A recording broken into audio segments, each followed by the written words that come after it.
Como complemento del anterior documento sonoro relativo a las experiencias con luz, aportamos ahora unos vídeos relativos a esto. Fíjense, el haz del láser incide sobre la lente. Si lo hace en el centro, pasa sin desviarse, tanto que sea una lente convergente como divergente. Ahora, cuando pasa por el centro óptico, tampoco se desvía. Pero si el rayo incide paralelamente, como la lente es divergente, el rayo se aleja del eje óptico de la lente.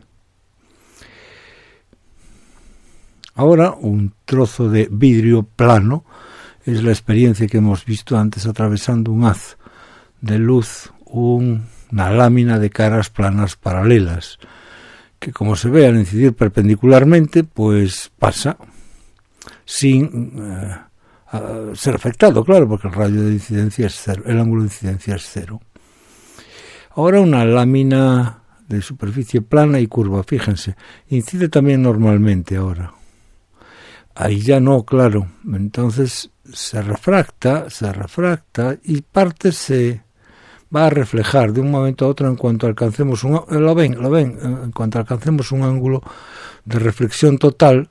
La superficie, en lugar de ser una refracción, es una reflexión, igual que en este espejo. Si observamos el espejo, que ya hemos visto en el otro documento, al girar el espejo,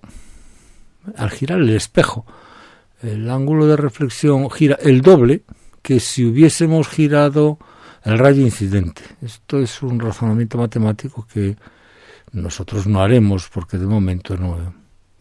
Otro espejo, otra superficie especular, se refleja el rayo y vamos a ver, igual que antes, cómo afecta el ángulo, el girar el espejo y el girar el ángulo de incidencia.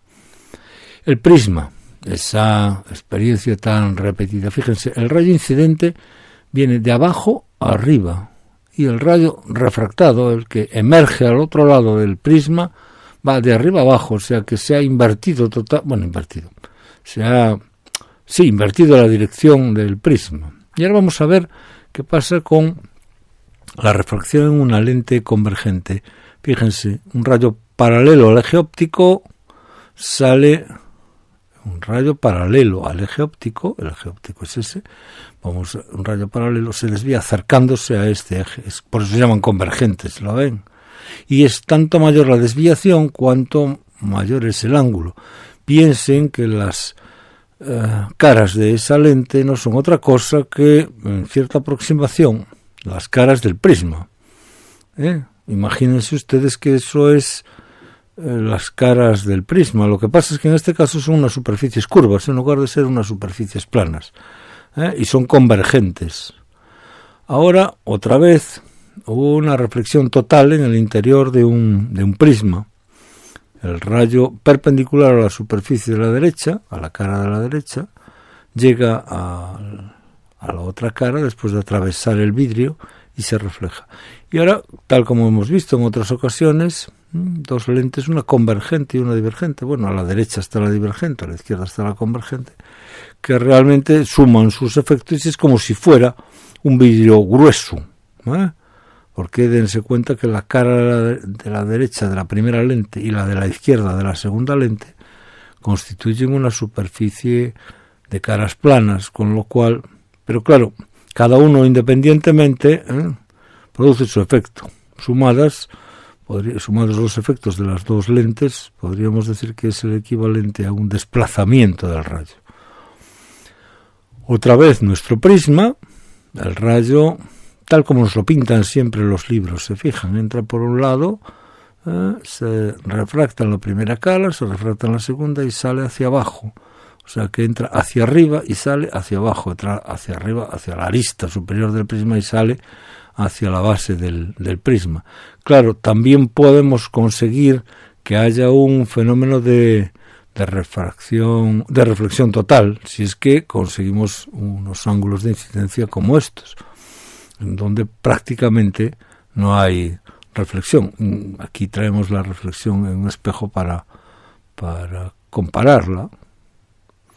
Y más vueltas al mismo tema. Eje óptico, en los bordes es más marcado el efecto de la lente que en el centro, porque las caras en el centro del eje óptico son prácticamente paralelas, mientras que en el borde de la lente son prácticamente las de la reflexión en una lámina, en este caso de aluminio. Observen que el rayo no es tal rayo, es un haz como laminar, porque incide también sobre nuestra mano. En algunas ocasiones las imágenes evidencian eso, que es como un cuchillo que se lanza desde ese primitivo láser, que no es otra cosa que un nivel que tiene una lente o una luz láser. Un nivel, una luz láser, bueno, sencillo, barato, económico, eso no cuesta más de 10 euros, O sea que se pueden hacer experiencias de este tipo sin disponer de ningún artilugio complicado. Y lo usamos porque conseguir un haz de luz tan estrecho como este no resulta fácil, sobre todo si pretendemos hacer experiencias con luz monocromática. Y se nos ha ocurrido que es una herramienta muy al alcance de cualquiera, el generador de un haz de láser. Podríamos haberlo hecho con distintos colores para ver que se desvía de distinta manera, pero bueno, para no cansar a los alumnos viendo este tipo de vídeos, pues nos ha parecido suficiente con estas imágenes. Observen que ese es el foco, porque si la luz incidiera de la izquierda hacia la derecha, convergerían todos los rayos que viniesen paralelos ahí. Como ven, algunas veces esa doble reflexión en las dos caras del prisma invierte el sentido de la luz. La luz camina de derecha a izquierda y después de esa reflexión camina al revés. Ya hemos visto en las imágenes fijas del otro documento sonoro, hemos visto cómo algunos prismáticos o anteojos antena estaban fabricados utilizando esa doble reflexión. Y aquí nuevamente asociamos las lentes para que vean un haz que llega por la derecha y antes era divergente y ahora es convergente.